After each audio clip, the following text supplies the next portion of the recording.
In this video, we will be looking at how to solve trig equations that involve some double angles. So in our first example, we have sine of 2x minus sine x equals 0. Now this is all about sine, but my angles are different. One's x, one is 2x, which isn't great. So I do want to replace sine of 2x with its double angle formula. So 2 sine x cos x minus sine x is equal to 0. And now we're back to a regular trig equation. Here I do notice that both parts have a sine x in common, so I'm going to factor that out. And then I'm left with 2 cos x minus 1 equals 0. And now that I factored, I'll set each bracket equal to 0 and solve each individually. So when is sine x equal to 0? Just thinking of the base function, and this is within 0 to 2 pi. X is equal to 0, pi, and 2 pi. For the other one, when I isolate for cos x, I bring the negative 1 over and then divide by 2. I'm looking at a half. And it's a positive ratio, so I know we're going to be in quadrants 1 and 4. And to get adjacent 1 and hypotenuse 2, I know that my alpha is pi over 3. So my other options for x in quadrant 1, it's pi over 3. And in quadrant 4, if we do 2 pi minus pi over 3, that's 5 pi over 3. So these are my answers, and I will write it as a united answer. So we have 0, and if I'm going in order, then I have pi over 3, I have pi, 5 pi over 3, and then 2 pi. All right, next example. 4 times sine x times cos x equals negative 1.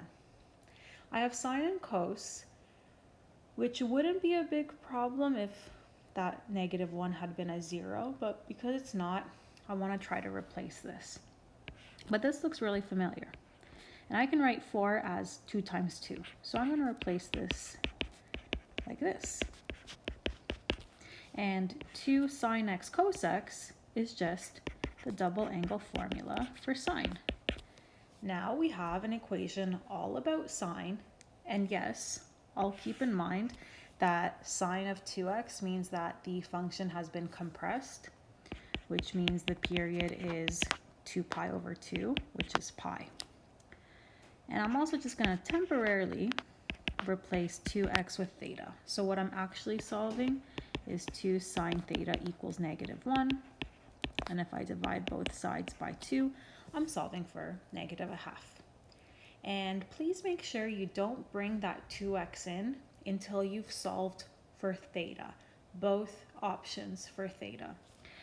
Here we have a negative angle, so for sine, we're negative in quadrants 3 and 4.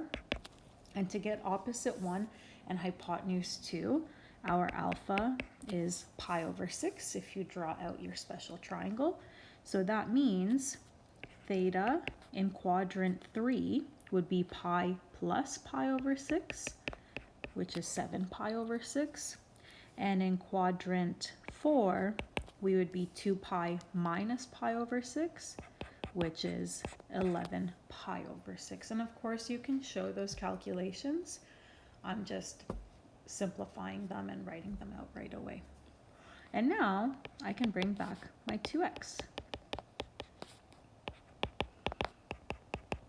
And when I get rid of that 2, I'm just going to multiply both sides by a half, which would leave me with 7 pi over 12 as an answer and 11 pi over 12 as an answer.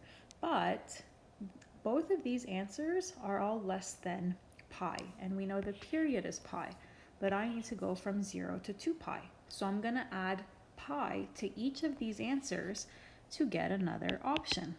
So when I add pi to 7 pi over 12, that's like me adding 12 pi over 12 if I were to get a common denominator. And that's 19 pi over 12. And if I add pi again to the other one, that would be 23 pi over 12. So those are our 4 answers. Next, cos of 2x minus cos x equals 0. Similar problem here, like the example 1, where yes, they're both about cos, but one of the angles is double and the other isn't. So I'm going to replace cos 2x, and I know I have 3 options. And the best option would be the one only about cos. That way my entire equation is just about cos. So I'm going to replace it with 2 cos squared x minus 1. And now I have a quadratic trig equation. So I'm going to write this in proper form, and then I will try to factor. Factor or quadratic formula. So this is going to be 2 cos x and cos x, 1 and 1, and I think this 1 being negative would be best. That way I have negative 2x, positive cos x, that does add up to negative 1. And when you factor, if you want to remove the coses and put in another variable temporarily to factor, like for example 2a squared minus a minus 1, and factor it that way, of course, no problem. And now we can isolate for cos x in each bracket. So if I set this equal to 1, or to 0, sorry, and isolate for cos x, I'm left with negative a half. If I set this equal to 0 and isolate for cos x, I'm left with 1. And then I can solve the individual equations here. So here we're looking for a quadrant 2 and 3 answer for cos to be negative, and alpha is pi over 3 again for adjacent over hypotenuse to be a half.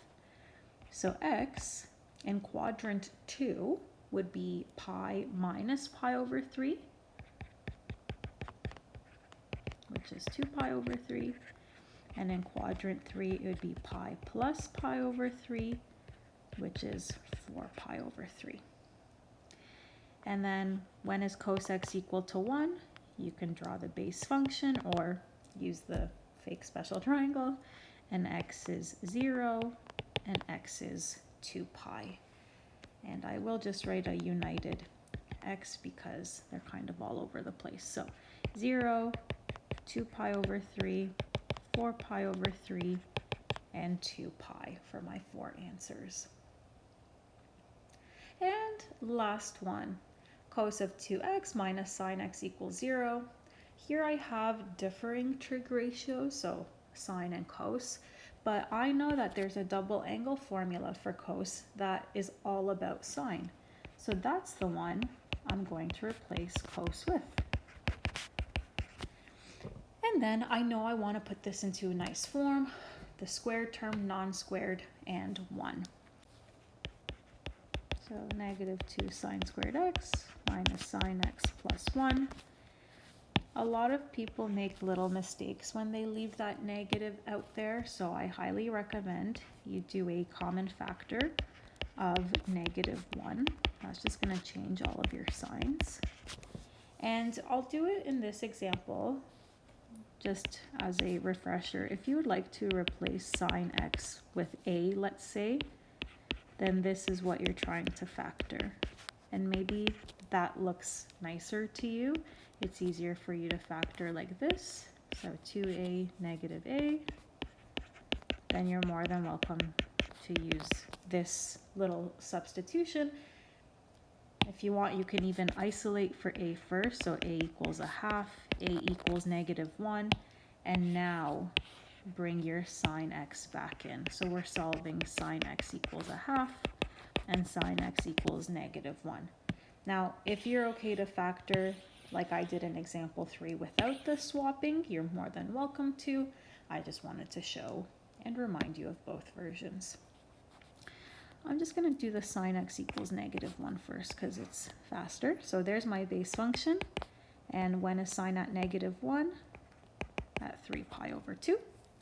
And then for sine x equals a half, I know that's quadrant 1 and 2 for sine to be positive. Alpha is pi over 6. Now x is pi over 6, and in quadrant 2, pi minus pi over 6, which is 5 pi over 6. And again, I'll just unite my answers. So pi over 6, 5 pi over 6, and 3 pi over 2. And there we are, solving trig equations. After a little substitution for one of the double angle formulas, it became a regular trig solving question, whether it involved some factoring or your quadrants or adding periods to fill the entire interval. It did go back to basics once you use the double angle formula.